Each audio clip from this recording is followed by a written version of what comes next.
Hello super friends and welcome to DC TV Talk. This is the show where we talk all things Supergirl, The Flash, Legends of Tomorrow, Arrow and Black Lightning, and in today's video we're going to be discussing and reviewing the entirety of The Flash Season 4, so let's discuss.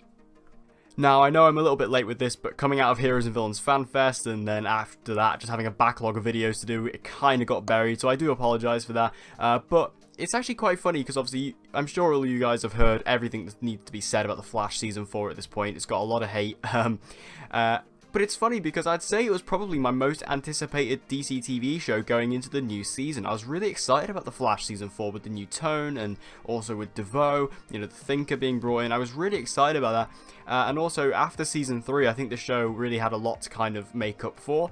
And let's just say it didn't quite follow through with that. So let's start by discussing the new tone. Now this tone was something that the writers promised was going to take us back to the vibes of Season 1, but I can't help but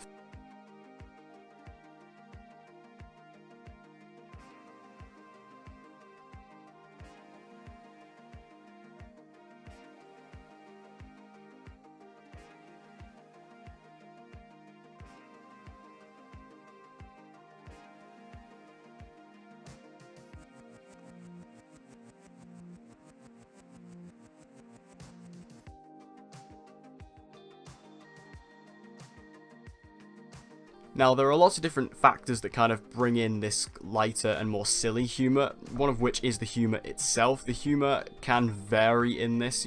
Normally the Flash is pretty strong with its humour, especially with characters like Cisco and also the many different versions of Harrison Wells.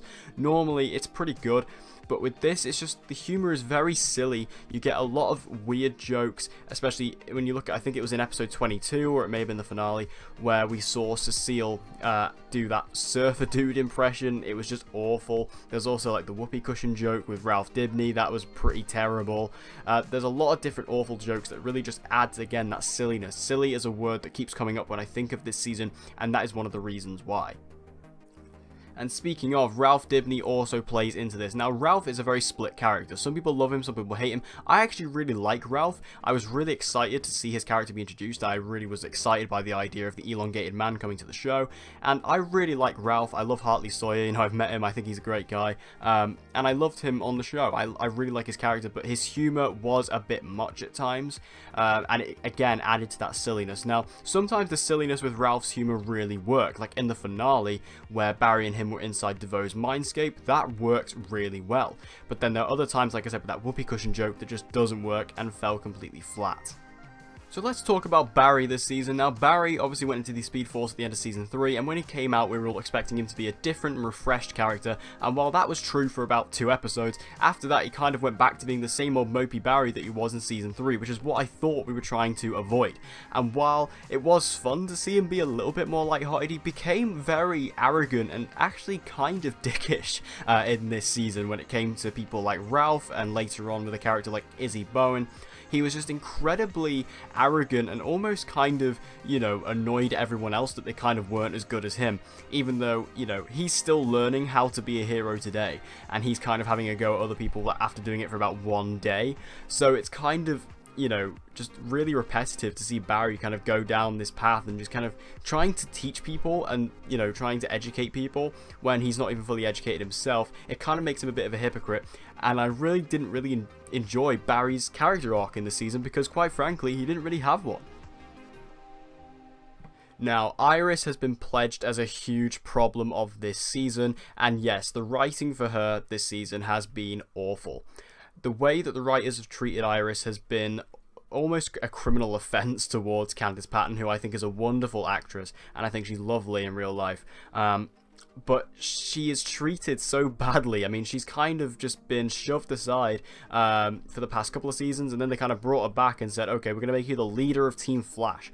And it made sense, the fact that she was kind of leading Team Flash when Barry was away, kind of to honor him in that sense. That kind of, I bought that. Okay, that's fine. Because also, she did manage them on in Flashpoint, so okay, that's fine. But, it was kind of like a reflection of Flashpoint there is what I mean. But as soon as Barry came back, she never really left that position, and I don't really understand why. They kind of made her character extremely annoying. They made her character extremely above everyone else, which I didn't understand, because Iris works so much better as a companion piece to the team, alongside everyone else in the team. And, you know, Barry is supposed to be the main character of this show, not Iris. So, although I think that Candice Patton did an absolutely phenomenal job of what she was given to work with, what she was given to work with was quite frankly trash. So let's talk about DeVoe. Now, DeVoe is again pledged as another big problem of the season. Now, DeVoe isn't necessarily the problem with the season. Again, it's the writing. I think that Neil Sandilands as Clifford DeVoe is phenomenal. I love Neil Sandilands in this role, but that is exactly the problem. Now, for the first 9 episodes of this season, DeVoe was a solid villain. Absolutely brilliant. When he was the Thinker, absolutely great stuff. But then, as soon as he started body hopping into different metahumans and started being played by different actors, that was as soon as DeVoe shut down. He started being played by other actors who were just quite frankly not as good or as cool or as intimidating as Neil Sandilands was, and that was a big problem. And this was a big chunk of the story and a big chunk of the season, so this sacrificed a lot when it came to DeVoe. Now, as soon as Neil Sandilands came back into the show, which I believe was episode 18 if I remember correctly, DeVoe went really good again. But a big problem that persisted was, you know, as I said, in the first 9 episodes when he was the Thinker, he was a really good, unique villain. But as soon as he started body hopping and gaining all these other metahuman powers, he just became an average, over-the-top powered metahuman, which I really didn't enjoy, because I thought this season was supposed to be about the world's fastest man against the world's fastest mind. So why is Barry just fighting him like he would fight any other metahuman? It made no sense. It went completely against what DeVoe was kind of all about, and I think that was really disappointing and real like underserving of Neil Sandilands, who was, like I said, amazing in the role. He was so good. So to see him kind of get underserved like that was a real shame. Also, can I just say as well, DeVoe's plan, his ultimate plan against, you know, to kind of eliminate all technology from the world, is completely hypocritical when everything he does runs on technology. So yeah, I just want to point that out. The Flash Season 4 is so up and down, and you can literally look at that with just the episodes themselves. You could go from like a great episode one week to a terrible episode the next week. Perfect candidate for this is episode 15 and episode 16. You had episode 15, which was Enter Flash Time. Filler, mind you, but a brilliant episode nonetheless, followed by episode 16, Run Iris Run, which was quite frankly terrible. So you can really just see how this varies. Now, in terms of good episodes, there were some real standouts, like episode 7 was great, Therefore I Am. That was the episode where Barry was kind of trapped in DeVoe's pocket dimension. That was really a great episode for both Barry and also DeVoe. We also got episode 15, like I just mentioned, Enter Flash Time. A filler episode, but a really great one nonetheless, and we got to see Jesse Quick come back. We got Jay Garrick to come in. That was awesome. We also got episode 18, which was a really quite dark episode of the season, but worked very, very well, and a very emotional episode of the season. And then we also got the finale, which I thought was pretty great.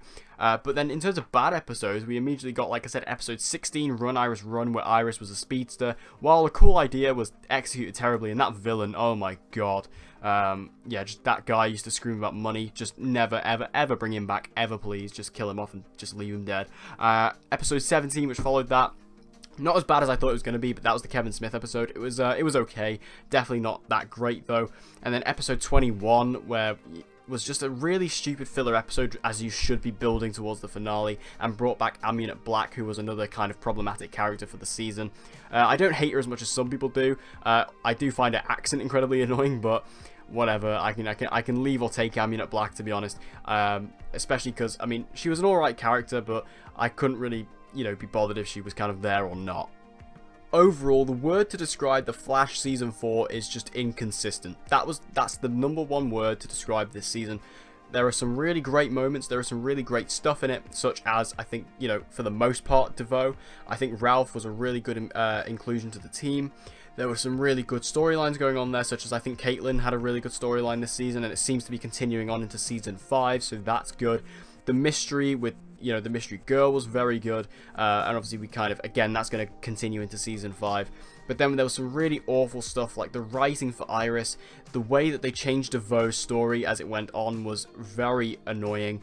They also just had so many other problematic characters within the season, and the over-the-top tone just really didn't do the season any favors. And overall, I think this is, in my opinion, the worst season and the weakest season of The Flash. But hopefully it needed to take a tumble to build itself back up, and hopefully that's what it'll do, as Arrow did a similar thing. Obviously Arrow had season 4, which was terrible, but then it came back fighting in season 5. So let's hope The Flash season 5 can really build itself up, because I'm really kind of underwhelmed coming out of The Flash season 4. But what do you guys think about The Flash Season 4? Tell me all your thoughts in the comment section down below. Make sure you tell me your review about The Flash Season 4. Did you like it? Did you hate it? Tell me everything you want to know. Just tell me everything that I should know about your opinions on The Flash Season 4. Because this is a very interesting season to discuss. Probably the most interesting out of all of them. Just to see how different people fall on the scale. Because this is a very 50-50 split season. Some people really like it, but some people really don't. So make sure you tell me all your thoughts down below. Also, if you like this video and you want to see more content like this, make sure you head over to my podcast channel, Honor Thy Podcast, which is the weekly DC TV Arrowverse podcast I do with Dan McCants, aka Mulekick Media, where we discuss everything DC TV, so head over there with the link below. So thank you guys for watching this video. I hope you enjoyed it. If you did, please give it a like. It will help me out a lot. And share this video with anyone and everyone you know who loves DC TV and get them to join the community. And as always guys, please subscribe for all of your latest content on Supergirl, The Flash, Legends of Tomorrow, Arrow and Black Lightning. And with all that said guys, I hope to see you again in my next video.